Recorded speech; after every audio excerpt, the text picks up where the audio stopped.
জুলাই সনদ নিয়ে আগামী সপ্তাহে ফের আলোচনায় বসবে কমিশন। আইনি ভিত্তির প্রক্রিয়া নিয়ে দলগুলোর ভিন্ন মত।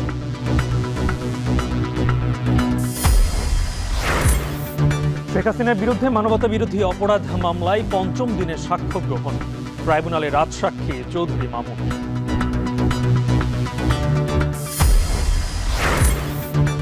আঠারো বছর আগে বরখাস্ত 85 উপজেলা নির্বাচন কর্মকর্তাকে পুনর্বহালের নির্দেশ আপিল বিভাগের। সুবিধা ফেরত দেওয়ার আদেশ। চট্টগ্রামের সিটি গেইটে পিকআপ কাভার্ড ভ্যানের সংঘর্ষে প্রাণ ঝরল 5 জনের, আহত 4 জন হাসপাতালে। 2 ঘন্টা পর ওয়াশিংটন ডিসিতে ট্রাম্প জেলেনস্কি বৈঠক, থাকবেন স্টারমার সহ ইউ নেতারা। ইউক্রেনের অবস্থান শক্তিশালী করায় লক্ষ্য।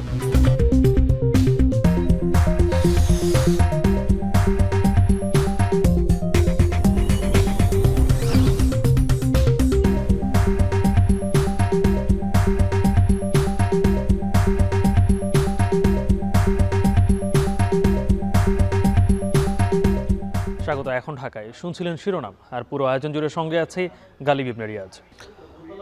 রাজনৈতিক দলগুলোর কাছে পাঠানো জুলাই সনদ বাস্তবায়নের 8টি অঙ্গীকারনামা থাকলেও এর বাস্তবায়ন প্রক্রিয়ার স্পষ্ট উল্লেখ নেই। তাই সনদ চূড়ান্ত ও বাস্তবায়ন প্রক্রিয়া নিয়ে আগামী সপ্তাহে দলগুলোর সঙ্গে আবারও আলোচনা শুরু করবে ঐকমত্য কমিশন। জামায়াত, এনসিপি সহ বেশিরভাগ রাজনৈতিক দল জুলাই সনদের অধীনে নির্বাচন চায়, তবে স্থায়ী আইনি ভিত্তি দিতে এলএফও, গণপরিষদ নাকি গণভোট, এ নিয়ে দলগুলোর ভিন্ন মত রয়েছে। আরও জানাচ্ছেন হাসিব বিল্লাহ। রাজনৈতিক দলগুলোর সঙ্গে ঐকমত্য কমিশনের 2 পর্বের ধারাবাহিক আলোচনায় 84টি বিষয়ে ঐকমত্য হয়েছে। প্রথম পর্বে সংস্কার কমিশনের প্রস্তাবের 64টি বিষয়ে ঐকমত্য হয়। দ্বিতীয় পর্বে দলগুলো একমত হয় 11টি বিষয়ে। পিআর পদ্ধতিতে উচ্চকক্ষ, সাংবিধানিক প্রতিষ্ঠানে নিয়োগ, প্রধান উপদেষ্টা নিয়োগ ও রাষ্ট্রের মূলনীতি সহ 9টি বিষয়ে দলগুলো আপত্তি জানায়, তবে সিদ্ধান্ত দিয়েছে ঐকমত্য কমিশন। গত শনিবার রাজনৈতিক দলগুলোর কাছে পাঠানো জুলাই সনদের চূড়ান্ত খসড়ায় উল্লেখ করা হয়, এই সনদ জনগণের সর্বজনীন অভিপ্রায়। এ নিয়ে আদালতে প্রশ্ন তোলা যাবে না। অবিলম্বে বাস্তবায়নযোগ্য বিষয় নির্বাচনের আগে বাস্তবায়ন করার কথাও জানায় ঐকমত্য কমিশন। সেগুলো আপনাদেরকে জানানো হয়েছে। তবে জুলাই সনদের খসড়ার কিছু বিষয় ত্রুটিপূর্ণ বলে মনে করছে বিএনপি।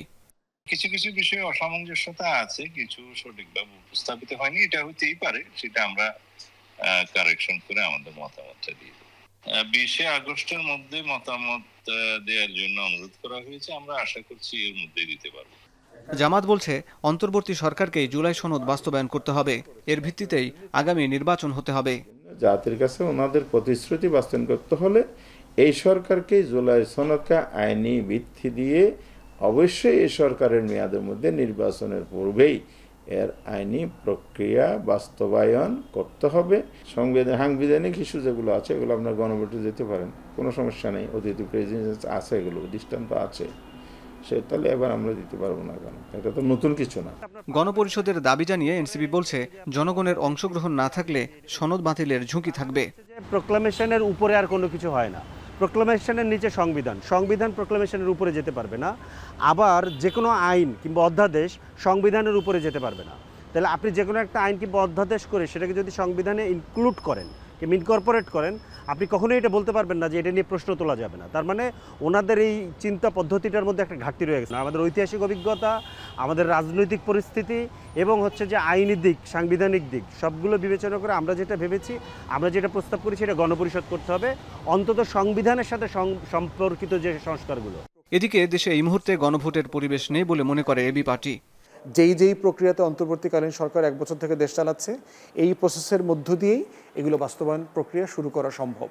আগামী সংসদ এসে সিম্পলি এটা রাটিফাই করে দেবে, এবং এই রাটিফিকেশন যে করবে এইটা একটা লিগ্যাল স্ট্যাটাস এই সনদে দিতে হবে, লেখা থাকতে হবে যে সংসদের প্রথম অধিবেশনের প্রথম দিনে ফার্স্ট ডেতে এগুলো সব পাশ করে ফেলতে হবে, রাটিফাই করে দেবে। গ্রামে গঞ্জে সাধারণ মানুষকে গিয়ে এই সাংবিধানিক এতগুলো পরিবর্তন, 28 পৃষ্ঠার একটা ডকুমেন্ট, মানুষকে বোঝানো উচ্চকক্ষ থাকবে কিনা, নিম্নকক্ষ থাকবে কিনা, নির্বাচন কিভাবে হবে, ওইটা হবে কিনা, এই পুরো প্রসেস তো আলাদা আলাদা করে প্রত্যেকটা বিষয়কে নাগরিককে বুঝাইতে হবে। এই বোঝানোর সময় আমরা আসলে এখন পাবো কিনা। খসড়ায় সনদ বাস্তবায়নের পদ্ধতির উল্লেখ নেই। এর আইনি ভিত্তি ও বাস্তবায়ন প্রক্রিয়া নিয়ে বিশেষজ্ঞদের সঙ্গে আলোচনা করছে জাতীয় ঐকমত্য কমিশন। আগামী সপ্তাহে রাজনৈতিক দলগুলোর সঙ্গে ফের আলোচনা শুরু হবে। বিভিন্ন রকম ওপিনিয়ন আসছে, ওপিনিয়নগুলো কমিশন এক জায়গায় করছে, কমিশন নিজেরা এগুলো নিয়ে আলোচনা করছে এবং রাজনৈতিক দলগুলোর সঙ্গে যখন বসবে তখন এই সমস্ত বিশেষজ্ঞ মতামত কমিশন রাজনৈতিক দলগুলোর সঙ্গে শেয়ার করবে, রাজনৈতিক দলগুলো সেগুলো নিয়ে আলাপ আলোচনা করবে, তারপরে একটা চূড়ান্ত জায়গায় যাবে। গণতান্ত্রিক রাষ্ট্র ব্যবস্থায় রাজনৈতিক দলই জনগণের প্রতিনিধি। সুতরাং রাজনৈতিক দলগুলো বা রাজনৈতিক দলসমূহের নেতারা, প্রায় সকল রাজনৈতিক দলের নেতারা যখন এক জায়গায় বসে আলোচনা করেন এবং কোনো সিদ্ধান্ত নেন, আমাদেরকে দ্বিমত করবার কোনো সুযোগ আছে যে সেটাই জনগণের পক্ষে গৃহীত একটা সর্বসম্মত সিদ্ধান্ত। বাস্তবায়নের পদ্ধতি ঠিক হওয়ার পরপরই সব রাজনৈতিক দল সই করার মধ্য দিয়ে চূড়ান্ত রূপ পাবে জুলাই সনদ। হাসিব বিল্লাহ, এখন, ঢাকা। জুলাই আগস্টের গণহত্যায় মানবতা বিরোধী অপরাধের মামলায় ক্ষমতাচ্যুত সাবেক প্রধানমন্ত্রী শেখ হাসিনা ও সাবেক স্বরাষ্ট্রমন্ত্রী আসাদুজ্জামান খান কামাল সহ ৩ জনের বিরুদ্ধে পঞ্চম দিনের সাক্ষ্য গ্রহণ শুরু হয়েছে।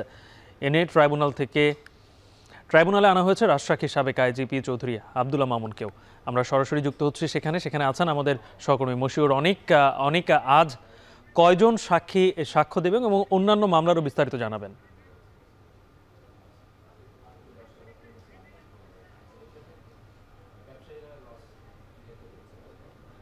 অন্যতম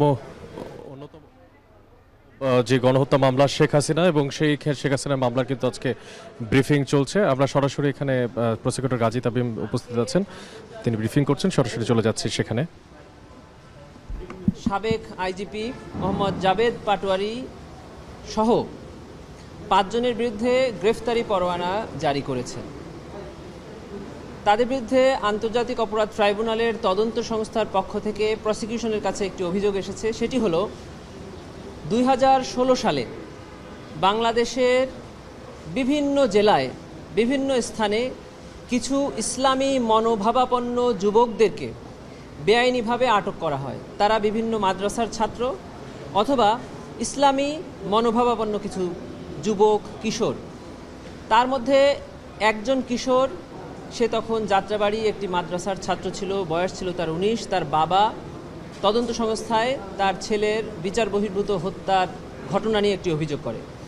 ওই ঘটনা তদন্ত সংস্থা পেয়েছে যে 2016 সালে এরকম সারা বাংলাদেশ থেকে এরকম ইসলামী মনোভাবাপন্ন 6 জন যুবককে গ্রেফতার করে গাজীপুরের জয়দেবপুর এলাকার একটি ভাড়া বাসার দোতলার একটি কক্ষে তাদেরকে রাখা হয়।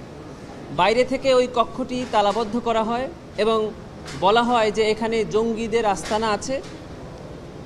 সিটিটিসি এবং সোয়াতের 2টি টিম এই বাসায় একটি অপারেশন করে মর্মে দেখায় এবং সরাসরি এই আবদ্ধরত 6 জন যুবককে গুলি করে বিচার বহির্ভূতভাবে হত্যা করে। এই কয়েকজন যুবককে হত্যার পরে দেখানো হয় যে তারা এখানে রাষ্ট্রদ্রোহী, দেশদ্রোহী কাজে সাথে সম্পৃক্ত ছিল। এই ঘটনায় এটিকে ইনফোর্স ডিসঅ্যাপিয়ারেন্স অর্থাৎ গুম এবং বিচার বহির্ভূত হত্যার অপরাধ, যেটি মানবতা বিরোধী অপরাধেরই একটি অংশ হিসাবে তদন্ত সংস্থা প্রাথমিকভাবে প্রমাণের সত্যতা পেয়েছে। তারই ভিত্তিতে এই 5 জনের বিরুদ্ধে একটি গ্রেফতারের আবেদন তদন্ত সংস্থা আমাদেরকে জানিয়েছিল। আমরা আন্তর্জাতিক অপরাধ ট্রাইব্যুনালে সাবেক আইজিপি জাবেদ পাটোয়ারি সাহেব সহ 5 জনের বিরুদ্ধে গ্রেফতারি পরোয়ানার আবেদন করেছিলাম। মাননীয় ট্রাইব্যুনাল তাদের বিরুদ্ধে গ্রেফতারি পরোয়ানা জারি করেছেন। জি, তদন্ত সংস্থা আমাদের কাছে এই আবেদন করেছিল। না, বলা হয়েছে যে ইমিডিয়েটলি যখনই তাদেরকে যেখানেই পাওয়া হবে তাদের গ্রেফতার করে 24 ঘন্টার মধ্যে ট্রাইব্যুনালে হাজির করার জন্য বলা হয়েছে। যুক্ত ছিলাম আন্তর্জাতিক অপরাধ ট্রাইব্যুনাল থেকে। চলে যাচ্ছে পরবর্তী সংবাদে। 18 বছর আগে বরখাস্ত হওয়া 85 উপজেলা নির্বাচন কর্মকর্তাকে পুনর্বহালের নির্দেশ দিয়েছেন আপিল বিভাগ। বঞ্চিতদের সকল সুযোগ সুবিধা ফেরত দেওয়ারও নির্দেশ দেওয়া হয়েছে। গত 25 ফেব্রুয়ারি রায় ঘোষণা করেন প্রধান বিচারপতি সৈয়দ রিফাত আহমেদের নেতৃত্বাধীন 5 সদস্যের আপিল বিভাগ। রায়ের বিরুদ্ধে আপিল করে সরকার। আদালতের পর্যবেক্ষণে বলা হয়েছে, নির্বাচন কমিশনের সিদ্ধান্তের বিরুদ্ধে আপিল করা ছিল স্বাধীন সার্বভৌম ক্ষমতার উপর অসাংবিধানিক হস্তক্ষেপ। মামলার বিবরণে জানা যায় 2005 সালের 3 সেপ্টেম্বর সরকারি কর্ম কমিশনের মাধ্যমে 327 জনকে উপজেলা নির্বাচন কর্মকর্তা হিসেবে অস্থায়ীভাবে নিয়োগ দেওয়া হয়। বিএনপি জামাত জোট সরকারের সময় এই নিয়োগ নিয়ে বিতর্ক ওঠে।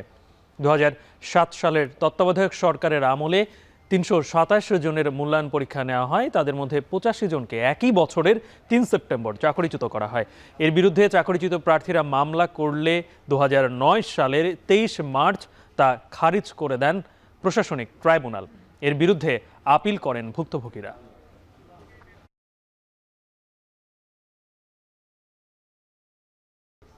চট্টগ্রামের সিটি গেট এলাকায় পিকআপ ও কাভার্ড ভ্যান সংঘর্ষে নিহত হয়েছেন 5 জন, আর এই ঘটনায় আহত হয়েছেন আরও 4 জন। মরদেহ হাসপাতালে নিতেই তৈরি হয় শোকাবহ পরিবেশ। স্বজনদের আহাজারিতে ভারী হয়ে ওঠে হাসপাতালের পরিবেশ। পুলিশের ধারণা, দুর্ঘটনার কারণ চালকের ঘুমের ঘোরে থাকা। বিস্তারিত প্রতিবেদনে। দুমড়ে মুচড়ে যাওয়া পিকআপ ভ্যানটি দেখলে দুর্ঘটনার ভয়াবহতা কিছুটা আঁচ করা যায়। সামনের অংশ একেবারেই বিধ্বস্ত। এখানে বসে থাকা চালক, হেলপার ও এক যাত্রী ঘটনাস্থলেই প্রাণ হারান। মরদেহ হাসপাতালে নিতেই তৈরি হয় শোকাবহ পরিবেশ। স্থানীয়রা জানান, হতাহতদের বেশিরভাগই মাছ ব্যবসায়ী। চট্টগ্রামের সীতাকুণ্ডের ফৌজদারহাট থেকে ভোরে তারা ফিশারিঘাট যাচ্ছিলেন। সিটি গেটের কাছাকাছি পৌঁছালে পিকআপটি নিয়ন্ত্রণ হারিয়ে ঢাকা চট্টগ্রাম মহাসড়কে দাঁড়িয়ে থাকা অপর একটি কাভার্ড ভ্যানকে পেছন থেকে ধাক্কা দেয়। এতে ঘটনাস্থলেই 3 জন ও মেডিকেলে 2 জন মারা যান। আহত হন আরও 4 জন। ছোট পিকআপটিতে যাত্রীসহ মোট 10 জন ছিলেন। তাদের শেষ স্মৃতিচিহ্ন ছড়িয়ে আছে গাড়িতে। নিয়ন্ত্রণ হারিয়ে একটা দাঁড়ানো গাড়িকে এই মেঘনা গ্রুপের পাশে একটা কভার ভ্যানের সাথে সংঘর্ষ হয়েছে। গ্রাম সিএনজি যেগুলো আছে এগুলো যেখানে সেখানে ব্রেক করে দাঁড়িয়ে যায়, বড় গাড়িগুলো ব্রেক নিয়ন্ত্রণ হারাই ফেলে, ওই কারণে দুর্ঘটনাটা ঘটে। নিহত রনি দাস, আকাশ দাস, অজিত দাস, জুয়েল ও সোহাগের বাড়ি নগরীর ফৌজদারহাটে। স্বজনরা জানান, গত 2 দিন জন্মাষ্টমী ও মনসা পূজা শেষ করে কাজে যোগ দিচ্ছিলেন তারা। এমন দুর্ঘটনায় নিঃশেষ হয়ে গেছে পরিবারগুলো। গাড়িতে যাওয়ার সময় এখন একটা কভারম্যান ছিল, কভারম্যানের পিছনে গিয়ে গাড়িটা মেরে দিছে। মেরে দেওয়ার পরে আমার ভাই আহত হয়েছে। দোষ হচ্ছে যে মাছের গাড়িটার দোষ। ওরা ব্যবসায়ী, ওরা মাছের জন্য যাচ্ছে ফিশারি ঘাট। তখন ড্রাইভার ঘুমানো ছিল, ঘুমানো থাকা সত্ত্বে সোজা এনে কভার ব্যাংকের ভিতরে গলায় দিয়েছে গাড়িটা। পুলিশের ধারণা, দুর্ঘটনার কারণ চালকের ঘুমের ঘোরে থাকা। এছাড়া ঢাকা চট্টগ্রাম মহাসড়কে অবৈধ পার্কিং ও সিএনজি চলাচল করায় প্রায়ই ঘটে দুর্ঘটনা। কাভার্ড ভ্যানটার পাশে দাঁড়িয়ে ছিল রাস্তার পাশে, আর এই গাড়িটা দ্রুত এসে একদম কাভার্ড ভ্যানের পিছনে ঢুকে গেছে। তখন তো 5টা 10 তো, তখন ঘুমের ঘোরে বেশিরভাগ ড্রাইভার থাকে। সম্ভবত ঘুমের ঘোরের কারণে নিয়ন্ত্রণ হারিয়ে গেছে, আমি হয়তো বুঝতে পারি না। সুরতহাল ও আইনি প্রক্রিয়া শেষে মরদেহ স্বজনদের কাছে হস্তান্তর করা হয়। আহত 4 জন চিকিৎসা নিচ্ছেন চট্টগ্রাম মেডিকেল কলেজ হাসপাতালে। হোসাইন জিয়াদ, এখন চট্টগ্রাম। এদিকে চাঁপাইনবাবগঞ্জে তেলবাহী ট্রেনের 5টি বগি লাইনচ্যুত হওয়ার 13 ঘন্টা পর স্বাভাবিক হলো রাজশাহী রহনপুর রুটে ট্রেন চলাচল। সকাল 7টা থেকে ট্রেন চলাচল স্বাভাবিক হয়েছে বলে জানিয়েছে রেল কর্তৃপক্ষ। ঈশ্বরদী থেকে উদ্ধারকারী ট্রেন এসে প্রায় 5 ঘন্টা চেষ্টার পর ট্রেন চলাচল স্বাভাবিক হয়। এর আগে রোববার সন্ধ্যা 6টার দিকে চাঁপাইনবাবগঞ্জের আমনুরা স্টেশন এলাকায় তেলবাহী ট্রেনের 5টি বগি লাইনচ্যুত হয়। এতে রাজশাহীর সঙ্গে রহনপুর স্টেশনের ট্রেন চলাচল বন্ধ হয়ে যায়। ফলে ভোগান্তিতে পড়েন যাত্রীরা। পথেই আটকে যায় 2টি ট্রেন।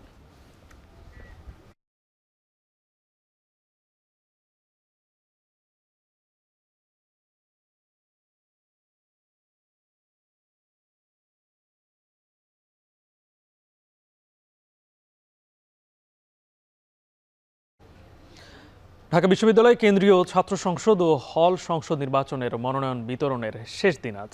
সকাল 10টা থেকে বিকেল 4টা পর্যন্ত চলবে এই মনোনয়ন সংগ্রহের কাজ। রোববার 6ষ্ঠ দিন পর্যন্ত ডাকসুতে প্রতিদ্বন্দ্বিতার জন্য মোট 125 জন মনোনয়নপত্র সংগ্রহ করে। আজ মনোনয়নপত্র সংগ্রহের শেষ দিন হওয়ায় চিফ রিটার্নিং অফিসারের কার্যালয়ে ভিড় বাড়ার সম্ভাবনা রয়েছে। এদিন ছাত্রদল, ছাত্র শিবির সহ অন্যান্যরা তাদের প্যানেল ঘোষণা ও মনোনয়ন ফর্ম সংগ্রহের কথা রয়েছে। তফসিল অনুযায়ী 19 আগস্ট মনোনয়নপত্র জমাদানের শেষ তারিখ, আর 9 সেপ্টেম্বর হবে ডাকসু ও হল সংসদের ভোট গ্রহণ।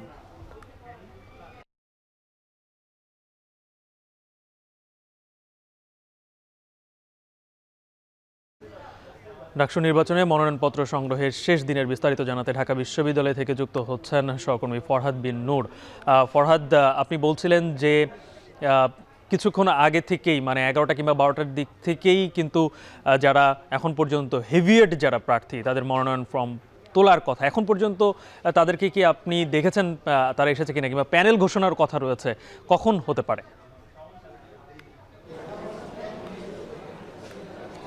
গালিব, ধন্যবাদ। আমরা দেখছি যে 10টা থেকে তো আজকে মনোনয়ন ফর্ম বিতরণ শুরু হয়েছে এবং এখন পর্যন্ত কিন্তু আমরা দেখছি যে 30-এর অধিক প্রার্থী তাদের বিভিন্ন পদে ফর্ম তুলেছেন, কিন্তু যাদেরকে হ্যাভিওয়েট প্রার্থী আপনি যাদেরকে ধারণা করা হচ্ছে তাদেরকেও কিন্তু এখন পর্যন্ত এসে সেভাবে ফর্ম তুলেনি। তবে আমরা দেখেছি যে বৈষম্য বিরোধী ছাত্র আন্দোলনের সময় সক্রিয় একজন ছিলেন যিনি মোসাদ্দেক আলী ইবনে মোহাম্মদ, তিনি সাহিত্য ও সংস্কৃতি বিষয়ক পদে মনোনয়ন ফর্ম সংগ্রহ করেছেন। সেটা ইসলামী ছাত্র শিবির 11টায় এখানে এসে ফর্ম সংগ্রহের কথা ছিল, তাদেরকে এখনও ফর্ম সংগ্রহ করতে আসতে আমরা দেখিনি এখানে। এবং আমরা যতটুকু কথা বলেছি ছাত্র দলের সঙ্গে আমরা কথা বলেছি, ছাত্রদল তারা বলেছেন যে তারাও হয়তো মানে যে কোনো সময়ই তারা এখানে ফর্ম সংগ্রহ করতে আসতে পারেন। এছাড়া অন্যান্য ছাত্র সংগঠনগুলোও কিন্তু ফর্ম সংগ্রহ করবেন, যেহেতু আজকে শেষ সময়। এবং আমরা দেখছি যে বিভিন্ন জন কিন্তু এখানে আসছে, যারা স্বতন্ত্র প্রার্থী তারা কিন্তু এখানে আসছেন এবং ফর্ম সংগ্রহ করছেন, এবং অনেকেই স্বতন্ত্র প্যানেল তারা দিয়েছে, যারা সাধারণ শিক্ষার্থীরা অনেকে তাদের স্বতন্ত্র প্যানেল থেকে তারা দাঁড়াচ্ছেন এবং তারাও সেখানে এখানে এসে ফর্ম সংগ্রহ করেছেন। এছাড়া আমরা আরেকটি বিষয় যদি একটু বলি যে আমরা দেখেছি যে গত 29 জুলাই ডাকসু নির্বাচনের যে তফসিল ঘোষণা হয় সেই তফসিল অনুযায়ী কিন্তু আমরা জানি যে আগামী 9 সেপ্টেম্বর ডাকসু নির্বাচনের ভোট গ্রহণ হবার কথা রয়েছে। সেই অনুযায়ী কিন্তু তফসিল অনুযায়ী কিন্তু আজকে আমরা দেখছি 7ম দিন অর্থাৎ শেষ দিন মনোনয়নপত্র সংগ্রহের, এবং আগামীকাল মনোনয়নপত্র জমাদানের শেষ দিন হবে। এছাড়া আমরা দেখছি যে 20 তারিখে সেদিন কিন্তু মনোনয়নপত্র বাছাইয়ের শেষ দিন, এবং আমরা জানি যে যারা প্রার্থীদের তালিকা প্রকাশ করা হবে 21 আগস্ট তারিখে। তো এভাবে করেই ডাকসু নির্বাচনের যে ব্যাপারটি আজকে আমরা এখানে সকাল থেকে দেখছি যে উৎসব মুখর পরিবেশে শিক্ষার্থীরা আসছেন, তারা তাদের যেই পদে প্রতিদ্বন্দ্বিতা করতে চান তারা সেই পদে এখানে ফর্ম তুলছেন, এবং অনেকে কিন্তু একাধিক পদেও এখানে ফর্ম তুলছেন। এবং জমা দেওয়ার সময় হয়তো কেউ একটি ফর্ম জমা দিবে, অথবা শেষ সময়ে হয়তো কেউ কোনো পদে প্রত্যাহার করে নেবেন। তো সব মিলিয়ে ঢাকা ইউনিভার্সিটিতে আমরা এই মুহূর্তে যে সিনেট ভবনে দেখছি সেটি হচ্ছে একদম উৎসবমুখর পরিবেশে এখানে চলছে মনোনয়ন ফর্ম সংগ্রহ। এছাড়া বড় বড় ছাত্র সংগঠনগুলো তারাও কিন্তু আসবার কথা রয়েছে। তো আমরা পরবর্তীতে আরও বিস্তারিত জানাবো আপনাকে। ডাকসু নির্বাচনে আজ মনোনয়নপত্র তোলার শেষ দিন, এ নিয়ে ভিড় বাড়ছে সেখানে, সে নিয়ে বিস্তারিত জানাচ্ছিলেন সহকর্মী ফরহাদ বিন নূর। বেগম রোকেয়া বিশ্ববিদ্যালয়ের আইনে ছাত্র সংসদ নির্বাচন যুক্ত করে দ্রুত নির্বাচনী রোডম্যাপ ঘোষণার দাবিতে দ্বিতীয় দিনের মতো আমরণ অনশন করছেন কয়েকজন শিক্ষার্থী। এ বিষয়ে বিস্তারিত জানাতে রংপুর থেকে যুক্ত হচ্ছেন সহকর্মী মোকাররম হোসাইন। মোকাররম, জানাবেন যে শিক্ষার্থীদের অনশন ভাঙতে বিশ্ববিদ্যালয় প্রশাসন এখন পর্যন্ত কোনো উদ্যোগ নিয়েছে কিনা, আর গতকালকে যে 3 জন শিক্ষার্থী গুরুতর অসুস্থ হয়ে গিয়েছিলেন তাদের কি অবস্থা?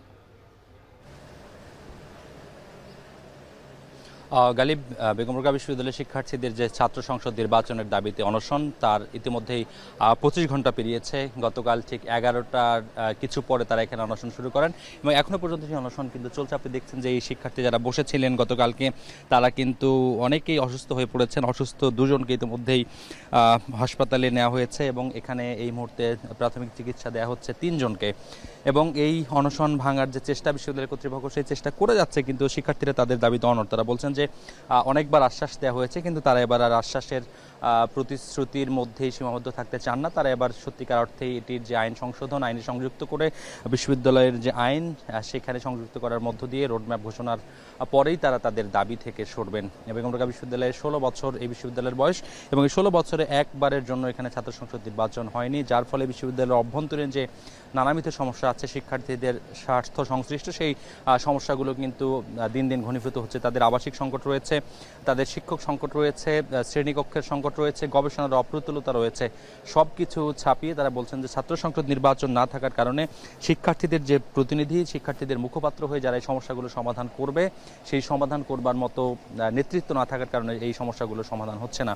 এর সঙ্গে তাদের আরও একটি ক্ষোভের জায়গা রয়েছে। তারা বলছেন যে ছাত্র সংসদ নির্বাচন না হলেও প্রত্যেক বছর এই নির্বাচনের ফান্ড বাবদ যে টাকা উত্তোলন করা হয়, সেই টাকা কোন খাতে ব্যয় করা হয় সেটিও তারা জানেন না। এবং নতুন উপাচার্য গতকাল জানিয়েছেন যে আগের যে উপাচার্যরা রয়েছেন তারা সেই টাকা কোন খাতে খরচ করেছেন সেটির কোনো নথি নেই। তবে নতুন ভিসি এসে ছাত্র সংসদ নির্বাচনের যে ফান্ড তার জন্য আলাদা অ্যাকাউন্ট করেছেন। এই নানা ধরনের প্রতিশ্রুতি, অনশন ভাঙানোর চেষ্টা, এর মধ্য দিয়েই কিন্তু শিক্ষার্থীরা তাদের দাবিতে অনড় রয়েছেন। তারা অসুস্থ হচ্ছেন, চিকিৎসা সেবা নিচ্ছেন, আবার তারা বসছেন। এক কথায় বলা যায় যে তারা একেবারে দ্ব্যর্থহীন তাদের এই দাবি আদায়। এবং এই দাবি আদায়ের ব্যাপারে তাদের যে প্রেরণার উৎস, তারা বলছেন যে আবু সাঈদের ক্যাম্পাসে তারা আবু সাঈদের সহযোদ্ধা হিসেবে আন্দোলন করেছিলেন এবং আবু সাঈদ যেভাবে জীবন দিয়ে দেশকে বৈষম্যমুক্ত করার চেষ্টা করেছেন, তারা এবার আরেকবার জীবন দিয়ে তারা বেগম রোকেয়া বিশ্ববিদ্যালয়ের ছাত্র সংসদ নির্বাচনের যে দাবি সেটি আদায় করতে চান এবং বিশ্ববিদ্যালয়ের সত্যিকার অর্থে যে একটি বিশ্ববিদ্যালয়ের কাঠামো, সেই কাঠামোর উপরে বিশ্ববিদ্যালয়কে রেখে এখানকার যে উত্তরের বাতিঘর হিসেবে এর যে সুনাম আছে সেটি তারা অক্ষুণ্ণ রাখতে চান। গালিব, এই ছিল এই মুহূর্তে বেগম রোকেয়া বিশ্ববিদ্যালয় থেকে শিক্ষার্থীদের অনশনের সবশেষ খবর। অনশন চলছে, পরের সংবাদে আমরা নিশ্চয়ই পরের আপডেট জানাতে পারবো। গালিব।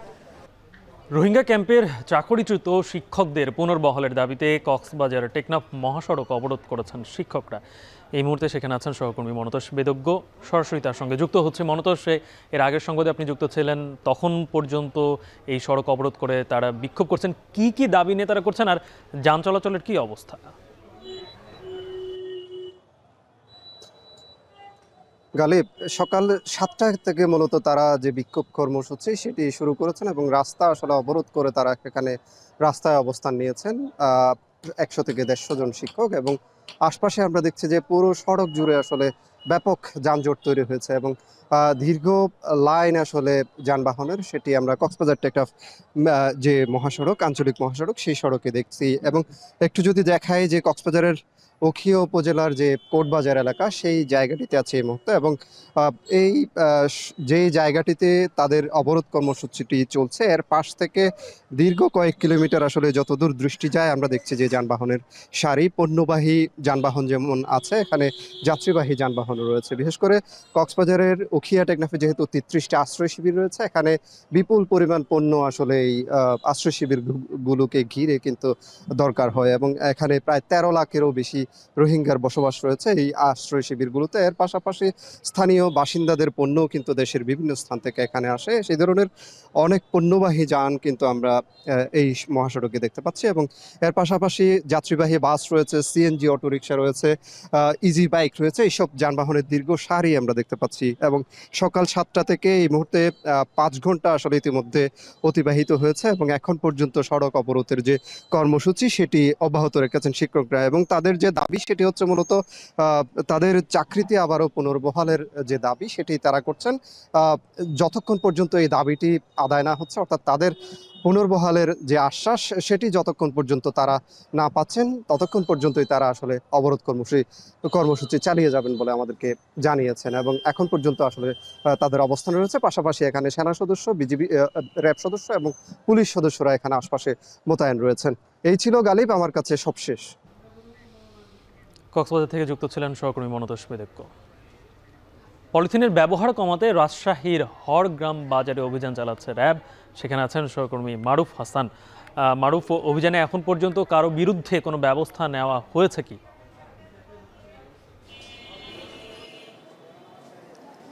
গালিব, রাজশাহীর হরগ্রাম বাজারে আমি এখন আছি। এখানে 11:30 থেকে র্যাব 5-এর বিশেষ অভিযান চলছে। মূলত পলিথিনের যে ব্যবহার দোকানগুলোতে হরহামেশে বৃদ্ধি পেয়েছে এবং এই দোকানগুলোতে যাতে পলিথিনের ব্যবহার কমানো হয় এবং পলিথিনের বিকল্প হিসেবে কাগজ বা অন্যান্য যেসব ব্যাগ ব্যবহারযোগ্য, পরিবেশের জন্য ক্ষতিকর নয় এমন ব্যাগগুলো যাতে ব্যবহার করা হয়, সেই জন্য কিন্তু এখানে সচেতন করা হচ্ছে। পাশাপাশি এখানে বেশ কয়েকটি দোকানে র্যাবের অভিযান চলছে। এখন পর্যন্ত আমরা দেখেছি যে 4টি দোকানে র্যাব অভিযান চালিয়ে বেশ কয়েক বস্তা পলিথিন জব্দ করেছে এবং দোকানগুলোর যে মালিক তাদের বিরুদ্ধে ব্যবস্থা নিচ্ছে এবং এখানে যে বিষয়টি উঠে আসছে তাদেরকে জরিমানাও করা হচ্ছে। কি পরিমাণ টাকা জরিমানা আসলে করা হচ্ছে সেটা এখনো বলেনি, পরবর্তীতে হয়তো অফিসিয়াল ব্রিফিংয়ের মাধ্যমে তারা জানিয়ে দেবেন। র্যাব 5-এর আজকের অভিযানে যাদের নেতৃত্ব দিচ্ছেন মেজর রাজেক ও সিনিয়র এএসপি রফিকুল ইসলামের নেতৃত্বে এই অভিযান চলছে। র্যাব 5-এর 4টি টিম মূলত এখানে কাজ করছে এবং 7 থেকে 8টি দোকানে তারা এ পর্যন্ত অভিযান চালিয়েছে এবং 2টি গুদাম থেকে বিপুল পরিমাণ যে পলিথিন সেগুলো কিন্তু জব্দ করেছে। আমরা জানি যে 2002 সালে পলিথিন নিষিদ্ধ করা হয়েছিল, তবে এর ব্যবহার পুরোপুরি বন্ধ করা এখন পর্যন্ত সম্ভব হয়নি। সম্প্রতি সরকারের পলিথিনের ব্যবহার কমাতে আরও কঠোর পদক্ষেপ নিয়েছেন। তারই ধারাবাহিকতায় আজকে রাজশাহীর এই হরগ্রামে র্যাব 5-এর অভিযানটি চলমান আছে এবং আমরা দেখতে পাচ্ছি যে এখানে র্যাবের 4টি ইউনিট কিন্তু একসঙ্গে কাজ করছে এবং দোকানগুলোতে তারা এখনও অভিযান চলমান রেখেছে বলেও কিন্তু আমরা জানাচ্ছি এবং পরবর্তীতে তারা আরও অন্যান্য জায়গাতে অভিযান চলমান রাখতে পারে এবং এর বিরুদ্ধে অর্থাৎ পলিথিন যাতে ব্যবহার না করা হয় সেই বিষয়ে তারা সতর্কতা সহ দোকানগুলোতে আরও জোরদার করে অভিযান চালাবে বলেও জানিয়ে দিচ্ছেন। গালিব, রাজশাহী হরগ্রাম থেকে এই ছিল অভিযানের সবশেষ তথ্য।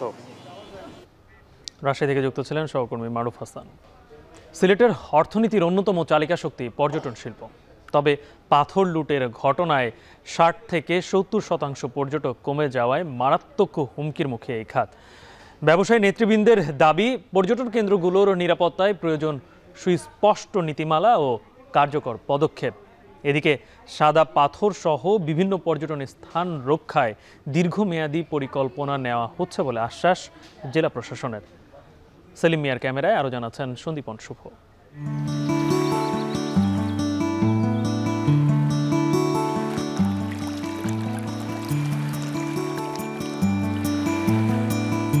ভোলাগঞ্জের সাদা পাথর, নীল আকাশের নিচে স্বচ্ছ জলরাশি আর পাহাড়ের অপূর্ব মিতালি দেখতে কিছুদিন আগেও পর্যটকের ঢল নামতো সিলেটে। তবে পাথর লুটের ঘটনায় এখানকার জনপ্রিয় পর্যটন কেন্দ্রগুলোতে এখন শুধুই শুনশান নীরবতা।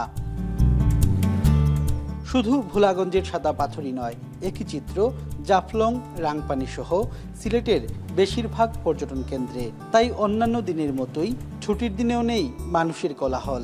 যারা আসছেন তারাও হতাশ বর্তমান পরিস্থিতি নিয়ে।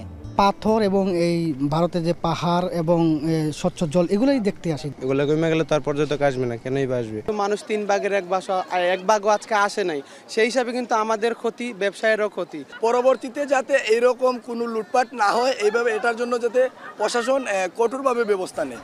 স্থানীয় ব্যবসায়ীরা বলছেন, পাথর লুটের ঘটনায় কর্মহীন হয়ে পরিবার নিয়ে মানবেতর জীবনযাপন করছেন তারা। ক্ষতি তো প্রচুর, এখন তো দেখা যায় পুঁজি ভাঙ্গিয়া খাওয়া লাগে, পেট চলে না, তো বালা কিছু খাইতে পারলাম না, ইলাখানে চললাম, এখন কিতা করব। এখন বর্তমানে যে পর্যটক আর বেচা কিনি অথবা যারা নৌকা চালায়, যারা গাইডগিরি করে, যারা ক্যামেরাম্যান, তারা কারোর কোনো রুজি রোজগার নাই। এমন বাস্তবতায় নেতিবাচক প্রভাব পড়েছে হোটেল, মোটেল, পরিবহন সহ পর্যটন সংশ্লিষ্ট নানা ব্যবসায়। পর্যটক কমে যাওয়ায় কয়েকশো কোটি টাকা লোকসানের মুখে পড়তে পারে বলেও আশঙ্কা তাদের। একটা ধারাবাহিক ফ্লো ছিল যে প্রতি মাসেই মনে করেন প্রতিদিনই গেস্ট আসছিল। এটা আপনার উইকেন্ড বা শুধু না, প্রতিদিনই দেখা যাচ্ছে গেস্ট ফ্লো ছিল সিলেটে। কিন্তু এই ঘটনার পর থেকে হঠাৎ করে আপনার স্থিমিত হয়ে গেছে সব কিছু। ক্ষতির পরিমাণটা এতই বিশাল, এইগুলো আসলে ক্যালকুলেশন করে এইভাবে বলা খুবই কঠিন। যারা বিভিন্ন খাবারের ব্যবসা করতেছে বা বিভিন্ন ধরনের পশুরা সাজিয়ে বসতেছে, তাদের কথা চিন্তা করেন, এইগুলোর সাথে আপনি ট্রান্সপোর্ট রিলেটেডগুলো চিন্তা করেন, সবাই আমরা ক্ষতির সম্মুখীন, নট অনলি হোটেল।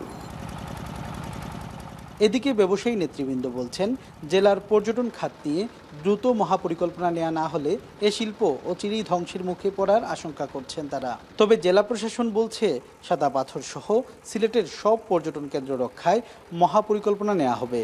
600 কোটি টাকার ক্ষতি হয়েছে বিভিন্নভাবে, রেস্টুরেন্টগুলোর ক্ষতি হয়েছে।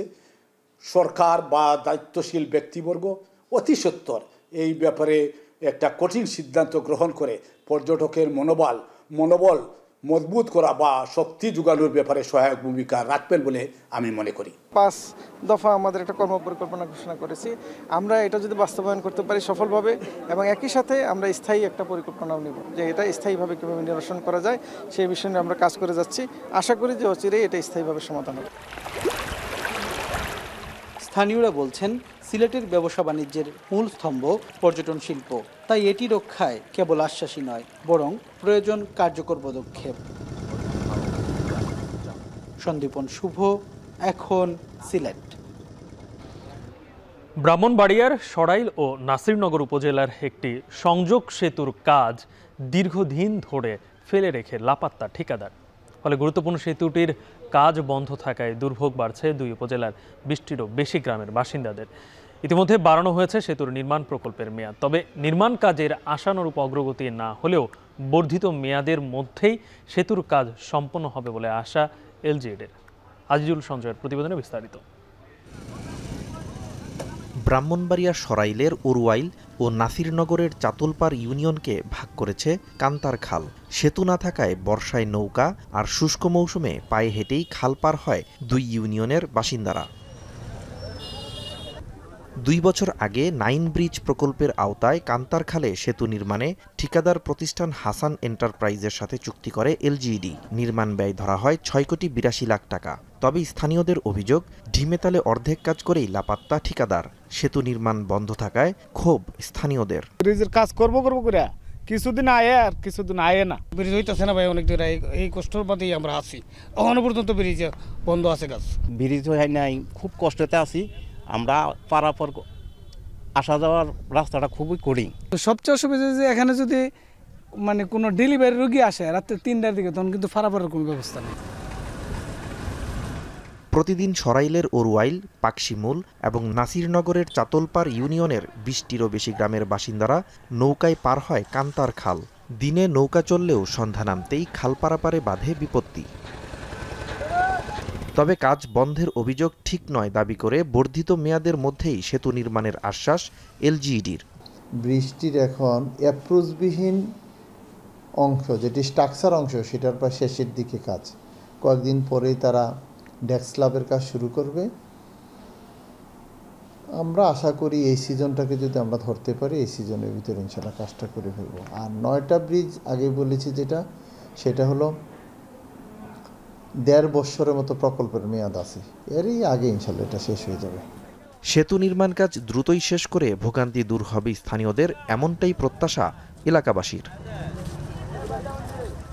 এখন ব্রাহ্মণবাড়িয়া। কোনো কিছু বুঝে ওঠার আগেই মেঘ ভাঙা তীব্র বৃষ্টিতে ভাসিয়ে নিয়ে যায় পাকিস্তানের উত্তরাঞ্চলের গ্রামের পর গ্রাম। অনেক জায়গা থেকে পানি নেমে গেলেও এখনও নিখোঁজ রয়েছেন অনেকেই। আর কয়েক ঘন্টার ব্যবধানে ধ্বংসস্তূপে পরিণত হওয়া গ্রামগুলোতে স্বাভাবিক জীবনে ফিরতে শুরু করেছেন মানুষ। আরও জানাচ্ছেন জাহানারা ভূঁইয়া। 2 দিন আগেও এটি ছিল কর্মব্যস্ত একটি গ্রাম, এখন শুধুই ধ্বংসযোগ্য। শুক্রবারের আকস্মিক বন্যায় পাকিস্তানের উত্তরাঞ্চলে মুহূর্তেই ভেসে যায় শত শত মানুষ। পানির তীব্র স্রোত ভাসিয়ে নিয়ে যায় ঘরবাড়ি, গাছপালা। কোনো কিছু বুঝে ওঠার আগেই যেন সবকিছু লণ্ডভণ্ড হয়ে যায়। सुबह बहुत तेज़ बारिश था, जैसा क़यामत आने वाले, इतनी तेज़। और आगे गाँव में भी सुनाई, उसमें पानी है बहुत ज़्यादा, लोग भी बहुत गर्द में जो है, लोग तकरीबन 300-400 पहुँच हुए। और हमारा जो इलाका ये पूरा साइड है, ये ज़मीन है। इधर एक ब्रिज बना हुआ है, एक ब्रिज, एक तो जापान ने बनाया हुआ है, एक दूसरा बना हुआ है। पूरा ये दरख्त आया, ये ब्रिज में फंस गया। বন্যায় সবচেয়ে ক্ষতিগ্রস্ত খাইবার পাখতুনখোয়ার বুনের জেলা। এই জেলার বেসনাইকেলি এলাকায় নিখোঁজদের খোঁজে এখনও অভিযান চালিয়ে যাচ্ছেন উদ্ধারকারী দল। নদীর তীর, পড়ে থাকা গাছের ভেতরে খুঁজে ফিরছেন নিখোঁজদের। প্রকৃতির ধ্বংসলীলার কাছে গ্রামের মানুষগুলো যেন নিরুপায়। ये कुदरती आफत आया और हमारी सारे गांव को बस मार कर दिया, लोगों को भी लेके गया, कोई बच गया कोई लेके गया। बहुत ऊपर से लोग भी आया था और नीचे से लोग भी है, और जहाँ तक गया हुआ है अभी लाश हम लोग उठा के कोई का पता चल गया, किसी का पता नहीं चला अभी तक। বন্যার দুঃসহ স্মৃতি নিয়েই আবারও স্বাভাবিক জীবনে ফিরতে হবে, তাই ক্ষতিগ্রস্ত ঘরবাড়ি মেরামত শুরু করেছেন বুনের জেলার বিভিন্ন গ্রামের মানুষ। চলছে সড়ক মেরামতের কাজ। रास्ते बहाल करने चाहिए, बिजली बहाल करनी चाहिए, सिग्नल नहीं है। ऐसा है, ये अभी भी खतरनाक है। गाँव के ऊपर ये पानी एक साइड पे करनी चाहिए एक्सवेटर और मशीनरी के ज़रिए से, ताकि ये एक साइड पे बह जाएं, ताकि दूसरी साइड पे लोग अपना काम वगैरह अपनी बहाली जारी रख सकें। শুক্রবার মেঘ ভাঙা ভারী বৃষ্টিতে সৃষ্ট আকস্মিক বন্যায় পাকিস্তানের উত্তরাঞ্চলের খাইবার পাখতুনখোয়া, গিলগিট বালতিস্তান ও জম্মু কাশ্মীরের ৩ শতাধিক মানুষের প্রাণহানি হয়। এখনও নিখোঁজ অনেকে। জাহানারা ভুইয়া, এখন বিশ্ব। শান্তি চুক্তিতে রাজি হতে ইউক্রেনীয় প্রেসিডেন্ট ভলোদিমির জেলেনস্কিকে চাপ দিয়েছেন মার্কিন প্রেসিডেন্ট ডোনাল্ড ট্রাম্প। সামাজিক যোগাযোগ মাধ্যম ট্রুথ সোশ্যালে দেওয়া এক পোস্টে ট্রাম্প জানান, জেলেনস্কি চাইলে দ্রুত যুদ্ধ বন্ধ হবে, তবে শান্তি চুক্তির অংশ হিসেবে ন্যাটোতে যোগ দেয়া হবে না ইউক্রেনের।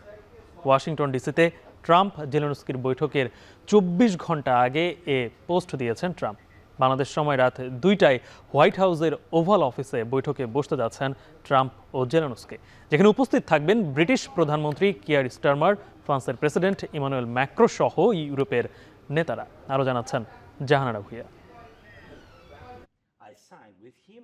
গত ফেব্রুয়ারিতে ট্রাম্প জেলেনস্কির বৈঠকের পর ওভাল অফিস থেকে অপমানিত হয়ে ফিরতে হয়েছিল জেলেনস্কিকে। কোনো ধরনের সমাধানে পৌঁছাতে না পেরে তুমুল তর্কে জড়িয়েছিলেন এই দুই নেতা।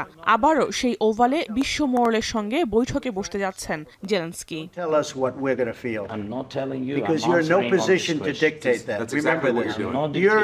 আলাস্কায় পুতিন ট্রাম্পের বৈঠকের পর এই আলোচনার দিকে তাকিয়ে আছে পুরো বিশ্ব। আপাত দৃষ্টিতে আলাস্কা বৈঠকের সমাধান না মিললেও কূটনৈতিক বিজয় হিসেবে দেখা হচ্ছে একে। বিশ্বমঞ্চে রাশিয়ার অবস্থান আবারও গুরুত্বপূর্ণ হয়ে উঠেছে। এমন অবস্থায় বাংলাদেশ সময় সোমবার মধ্যরাতে মার্কিন প্রেসিডেন্ট ডোনাল্ড ট্রাম্প ও ইউক্রেনীয় প্রেসিডেন্ট ভলোদিমির জেলেনস্কি বৈঠক হতে যাচ্ছে। এরই মধ্যে ওয়াশিংটনের উদ্দেশ্যে রওনা দিয়েছেন ইউক্রেনীয় প্রেসিডেন্ট। ট্রাম্প জেলেনস্কির এবারে বৈঠকে যোগ দিচ্ছেন ইউরোপিয়ান কমিশনের president Ursula von der Leyen, NATO secretary Mark Rutte, British প্রধানমন্ত্রী কিয়ার স্টারমার, ফ্রান্সের president Emmanuel Macron, German president Friedrich Merz, ইতালির প্রধানমন্ত্রী জর্জিয়া মেলোনি ও ফিনল্যান্ডের প্রেসিডেন্ট আলেকজান্ডার স্টাব। জেলেনস্কির সঙ্গে ট্রাম্পের প্রায় ১ ঘণ্টা বৈঠক হওয়ার কথা রয়েছে। এরপরই ইউরোপীয় নেতাদের স্বাগত জানাবেন ট্রাম্প। মঙ্গলবার ভোর ৪টার দিকে জেলেনস্কি সহ ইউরোপীয় অন্যান্য নেতাদের সঙ্গে বহুপাক্ষিক বৈঠক করবেন মার্কিন প্রেসিডেন্ট। তবে ট্রাম্প জেলেনস্কির এবারের বৈঠক আশার আলো দেখবে বলে প্রত্যাশা করা হচ্ছে। মার্কিন সংবাদ মাধ্যম ফক্স নিউজে এমনটা ইঙ্গিত দিয়েছেন ট্রাম্পের বিশেষ দূত স্টিভ উইটকফ। ট্রাম্প জেলেনস্কির এবার আলোচনা গুরুত্ব পাবে রাশিয়া ইউক্রেনের মধ্যে অঞ্চল বিনিময় ও ইউক্রেনের নিরাপত্তা ইস্যুটি। এর আগে ইউক্রেনের দোনবাসের দোনেস্ক অঞ্চল থেকে ইউক্রেনীয় সেনাদের সরিয়ে নিতে হবে বলে শর্ত দেন পুতিন। বিনিময়ে ঝাপরিঝিয়া ও খেরসনের সম্মুখ সারিতে যুদ্ধ বন্ধ করার প্রস্তাব দেন তিনি। তবে পুতিনের প্রস্তাব সরাসরি প্রত্যাখ্যান করেছেন জেলেনস্কি। বৈঠকে বসার আগে শান্তি চুক্তিতে রাজি হতে ইউক্রেনীয় প্রেসিডেন্ট ভলোদিমির জেলেনস্কিকে চাপ দিতে শুরু করেছেন মার্কিন প্রেসিডেন্ট ডোনাল্ড ট্রাম্প। সামাজিক যোগাযোগ মাধ্যম ট্রুথ সোশ্যালে দেয়া এক পোস্টে ট্রাম্প জানান, জেলেনস্কি চাইলে দ্রুত যুদ্ধ বন্ধ হবে, তবে শান্তি চুক্তির অংশ হিসেবে ন্যাটোতে যোগ দেয়া হবে না ইউক্রেনের। ওয়াশিংটন ডিসিতে ট্রাম্প জেলেনস্কির বৈঠকের ২৪ ঘন্টা আগে এই পোস্ট দিয়েছেন তিনি। বলেন, ক্রিমিয়াকে যেভাবে মস্কোর হাত থেকে উদ্ধার করা যায়নি, তেমনি ইউক্রেনেরও ন্যাটোতে যোগ দেয়া হবে না। জাহানারা ভুইয়া, এখন বিশ্ব। এবারে খেলার খবর। ভুটানে বসছে সাফ অনূর্ধ্ব-17 নারী চ্যাম্পিয়নশিপ। টুর্নামেন্টকে সামনে রেখে অনুশীলন সেরেছে বাংলাদেশ অনূর্ধ্ব-17 দল। 5 দিন আগেই ভুটান মাঠ ও কন্ডিশনের সাথে নিজেদের মানিয়ে নিচ্ছে দামাল কন্যারা। লক্ষ্য এবার শিরোপা জয়।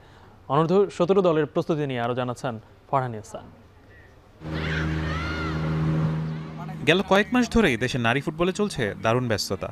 একের পর এক টুর্নামেন্টে অংশ নিয়ে সাফল্যের ছাপ রেখে চলেছে লাল সবুজের মেয়েরা। এবার নতুন চ্যালেঞ্জ সাফ অনূর্ধ্ব-17 নারী চ্যাম্পিয়নশিপ। গত শুক্রবার ভুটানে পৌঁছেছে বাংলাদেশ অনূর্ধ্ব নারী 17 ফুটবল দল। শনিবার ও রবিবার থিম্পুর বাবেনা গ্রাউন্ডে অনুশীলনে ঘাম ঝরায় তারা। অপরিচিত আবহাওয়া ও মাঠের সাথে নিজেদের দ্রুত মানিয়ে নিচ্ছে কিশোরীরা। ভুটানে অনেক, আপনারা জানেন, অনেক এই স্টেমিনার অনেক সমস্যা হয়, দুধের অনেক সমস্যা হয়, যার কারণে এটার মিলাইতে গেলে আমাদের 2 দিন আসছে সময় আছে। ইভেন মাঠ, আমাদের ঢাকার মাঠ আর এইখানের মাঠ অনেক ডিফারেন্স। কারণ এইখানের মাঠগুলি খুব ফাস্ট থাকে এবং ওয়েদারও খুব হার্ড থাকে, যার কারণে একটু সময় লাগে। আল্লাহর মতে খেলার আগে আমাদের মেয়েরা ভালো করবে। টুর্নামেন্ট শুরুর 5 দিন আগেই ভুটান পৌঁছানোর কারণ একটাই, নতুন পরিবেশে নিজেদের মানিয়ে নেওয়া। 20 তারিখ প্রথম ম্যাচেই বাংলাদেশের প্রতিপক্ষ স্বাগতিক ভুটান। জয়ী প্রত্যাশা কোচের। আমাদের মেয়েরা আল্লাহর রহমতে খুব ভালো করতেছে, প্র্যাকটিসে ভালো করছে। আমাদের আগামী 20 তারিখ ভুটান দলের সাথে খেলা, আপনারা সবাই দোয়া করবেন। আমরা যেন সুন্দরভাবে সুস্থভাবে জয় নিয়ে মাঠ থেকে আসতে পারি। আগামী 20 থেকে 31 আগস্ট ভুটানের থিম্পুর চাংমিলিথাং স্টেডিয়ামে হবে এই আসর। বাংলাদেশ, ভারত, নেপাল ও স্বাগতিক ভুটান এই 4 দল খেলবে ডাবল রাউন্ড রবিন ফরম্যাটে। প্রতিটি দল একে অপরের বিপক্ষে 2 বার করে মুখোমুখি হবে। সর্বোচ্চ পয়েন্ট পাওয়া দলই হবে চ্যাম্পিয়ন। শেষবার সাফ অনূর্ধ্ব 17 নারী চ্যাম্পিয়নশিপ অনুষ্ঠিত হয়েছিল 2023 সালে ঢাকায়। সেবার শেষ পর্যন্ত পয়েন্টে এগিয়ে থাকায় শিরোপা জেতে অতিথি দল হিসেবে অংশগ্রহণ করা রাশিয়া। সেবার রানার্স আপ হয়েছিল টিম বাংলাদেশ। এবারের আসরে সরাসরি শিরোপায় চোখ দামাল কন্যাদের। ফারহান ইসান, এখন ঢাকায় শিরোনামগুলো আরও একবার। সমুদ্র উপকূল রক্ষায় প্রতিবেশী দেশগুলোর সঙ্গে আলোচনা শুরু করেছে সরকার। জাতীয় মৎস্য সপ্তাহ ঘোষণা প্রধান উপদেষ্টা। জুলাই সনদ নিয়ে আগামী সপ্তাহে ফের আলোচনায় বসবে কমিশন। আইনি ভিত্তির প্রক্রিয়া নিয়ে দলগুলোর ভিন্ন মত। শেখ হাসিনার বিরুদ্ধে মানবতা বিরোধী অপরাধ মামলায় 5ম দিনে সাক্ষ্য গ্রহণ।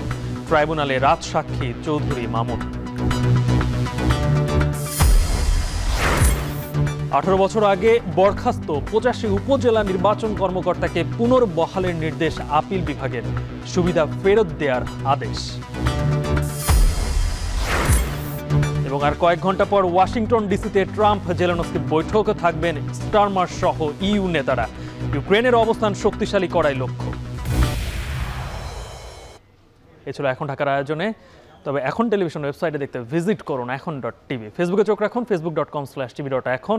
আর ইউটিউবে লাইভ দেখতে ভিজিট করুন youtube.com/c/echontv।